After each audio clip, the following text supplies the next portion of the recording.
네, 동아시아의 동향을 주목하라 동동주 시작해 보겠습니다. 우수근 콘코리아 국제대학교 대외교류 부총장님과 오늘도 함께 할게요. 어서 오세요. 네, 안녕하십니까. 네, 안녕하세요. 최근에 다시 또 중국에서 코로나19 확진자 수가 좀 증가하고 있는데 그래도 전체적으로 봤을 때 경기가 회복되고 있는 몇 개 국가 중에 하나거든요, 중국이요.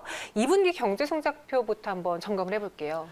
네, 중국은 지난 1분기에는 마이너스 6.8% 성장으로서 저점을 찍었습니다. 그러다가 2분기에는 3.2% 성장함으로써 명확하게 V자 곡선을 만드는 데 성공을 했습니다. 자, 그렇다면 향후에는 어떻게 될 것인가? 비관론과 낙관론이 공존하고 있습니다. 먼저 비관론은요, 미중 대립이 더 격화될 것이기 때문에 그 영향을 받아서 순조로운 성장은 쉽지 않을 것이다. 게다가 주요 국가들의 소비가 위축됐기 때문에 그 영향 또한 무시 못할 것이다.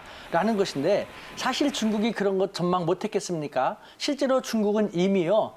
소비를 진작하고 자극시키기 위한 정책을 위주로 빠르게 전환을 하고 있고요. 게다가 중국 정부가 경기 부양을 위해서 대대적으로 쏟아부은 예산이 3분기 정도부터는 그 효과를 나타낼 것이라는 그 기대감도 있습니다. 따라서 지켜보면 좋을 것 같습니다.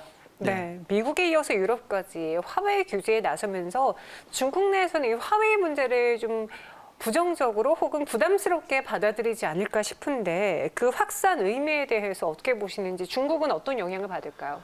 네, 물론 상당히 부담스러워합니다. 하지만 네. 어차피 피할 수 없는 길이니까 그렇다면 정정당당하게 강하게 나가자라는 것이 기조인데요. 네. 이 화웨이 유럽 확산 의미는 미중 경쟁이 계속해서 격화되고 있다라는 것이고 그 속에서 미중 양국은 치사하게도 다른 나라들을 줄 세우기 경쟁 속으로 몰아넣고 있다라는 것을 의미합니다. 말씀하신 것처럼 미국에 이어서 영국도 화웨이를 규제하겠다라고 했는데요. 그 이어서 기타 다른 유럽 국가들도 화웨이 사용 금지를 검토하겠다고 했습니다. 하지만 우리가 엄밀히 살펴볼 때요. 영국으로서는 선택지가 없이 그렇게 할 수밖에 없었습니다. 영국이 얼마 전에 브렉시트를 결정했지 않습니까? EU하고 관계가 악화되게 되었는데 영국은 홀로 국제사회에서 아직 살아나긴 쉽지 않고 그렇더라면은 선택지가 없는 미국밖에 없는 것이죠. 미국이 더 다가갈 수밖에 없는 그런 저간의 사정이 있었습니다만 어찌됐건 유럽 국가들도 영향을 받을 수밖에 없고 이에 대해서 중국은 벌써부터 보복을 경고하고 났었죠.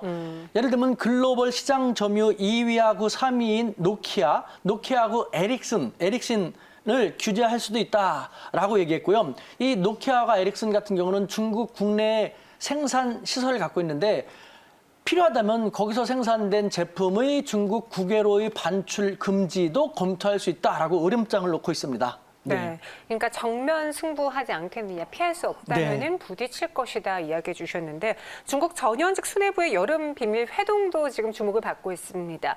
미중 마찰을 타개할 만한 방안책을 내놓을까요? 네, 사실 매년 7월 말에서 8월 초에 네. 중국 베이징에서 동쪽으로 약 280km 정도 떨어진 곳에 베이다이허라는 곳이 휴양지가 있습니다. 네. 이곳에서 중국의 전현직 최고 지도자들이 모여서 국정 전반에 대해서 논의하고 질의하고 건의하는 그런 자리인데요. 올해는 상당히 주목을 더 받고 있습니다. 그도 그럴 것이 올해 중국을 둘러싼 국내외 정서가 정말 마뜩지 않지 않습니까? 게다가 우리가 더 예의주시할 것은요. 이 방송에서 처음으로 제가 말씀을 드리는데요.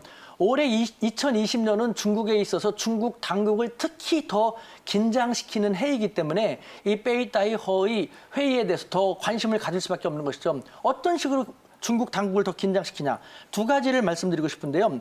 중국은 경자년 트라우마라는 것이 있습니다. 첫 번째 경자년 트라우마, 두 번째 중국 정권 70년 지속 주기라는 두 개가 있는데요. 네. 먼저 경자년 트라우마는 무엇이냐? 올해가 경자년입니다. 60년 만에 한 번씩 들어오지 않습니까? 중국은 최근 근현대사에 들어서 경자년만 되면은 정말 치명적인 타격을 입을 해로 기록되었거든요. 대표적인 것이 1840년에 아편전쟁으로 중국은 초토화됐습니다. 그 다음에 60년인 1900년에는 의화난의 영향을 받아가지고 서구 열강 8개국이 중국의 베이징까지 진격하는 정도로 어수선한 암흑스러운 역사를 보냈거든요. 그 다음에 1960년 모택동 주석의 대약진 운동으로서 3,700만 명 정도가 아사할 정도로 시련을 겪었고 20년 후인 2020년 코로나19로 중국 국내뿐만 아니라 국제적으로 중국 책임론이 불거지고 있지 않습니까? 네. 이 경자년 트라우마에 이어서 역대 중국 왕조들은 중국의 역사학자들에 의하면 평균 70주년 정도 지속하다가 민심 봉기 등으로 인해서 붕괴됐다라는 것인데 중국이 지금 1949년에 건국됐습니다. 네. 올해가 만으로 70주년이 되는 날이거든요. 그러니까 경자년 트라우마하고 70주년 붕괴설 이 두 개가 겹쳐갖고 중국 정부는 올해는 정말 긴장 속에 보내고 있는 그런 상황인 것입니다. 네, 미중 양국에서 서로 영사관을 폐쇄하고 그리고 뭔가 긴박하게 움직이는 모습이 보여지면서 우리 증시는 물론 중국 증시라든가 미국 증시도 같이 경계하는 모습이었거든요.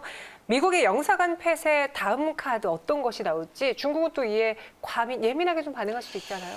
예, 정말 상당히 극단적인 조치였습니다. 네. 그러니까 예를 들면은 단교 직전이다라는 평가가 틀리지 않을 정도로 극단적인 조치였고요. 그렇기 때문에 그 다음에 들고 나올 수 있는 것은 대사를 초치한다라든가 아니면 대사관 기능을 일부 정지한다라든가 아니면 완전 정지한다라든가 그 다음에는 단교까지 갈 수 있겠죠. 그런데 그렇게 가기까지는 미국도 치료해야 될 것이 너무 후유증이 크기 때문에 쉽지 않을 텐데 트럼프 대통령은 지금 미국보다는 오로지 트럼프 본인의 재선만을 위해서 움직이고 있지 않습니까? 네. 트럼프 대통령의 특징은 예측 불가하다라는 것이지 않습니까? 트럼프 대통령이 어떠한 조치를 들고 나올지 모르는데 이에 대해서 중국은 초긴장 상태에 있고요. 제가 주로 접하는 중국 국가안보와 관련되는 기관의 그 사람들하고는 지금 연락이 제대로 잘 안 될 정도로 연일 마라톤 회의를 전개하고 있습니다. 이와 같은 상황을 볼 때 중국도 어느 정도 자신감도 느꼈겠다. 당하지는 않고 차라리 미국이 이 다음에 또 어떤 과격한 조치를 취해온다면 그 다음엔 중국이 더 과격한 조치로 반격하고 나올 가능성도 저는 배제할 수 없다라는 그런 생각이 듭니다. 네, 미중 갈등으로 그럼 우리가 우려해야 될 사안들도 있을 거고 오히려 반사익 수혜를 볼 수 있는 부분도 있습니다. 호재와 악재를 정리해 보자면요. 네, 정치라든가 경제적인 측면에서도 생각할 수 있겠는데 먼저 경제적인 측면은 네.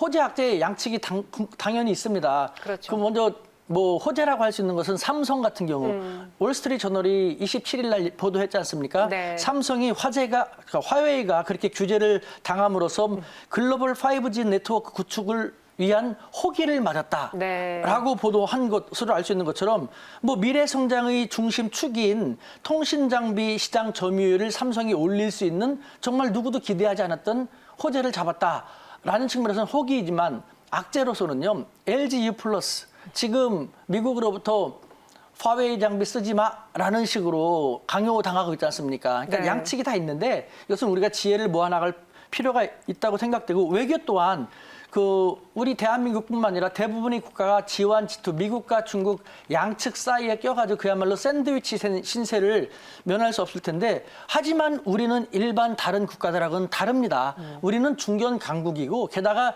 중국의 바로 옆에 있다는 것이 매우 중요합니다. 중국의 바로 옆에 있기 때문에 역사적으로 중국으로부터 많이 침략당해서 힘들었지만 그때는 형편없는 약소국이었거든요.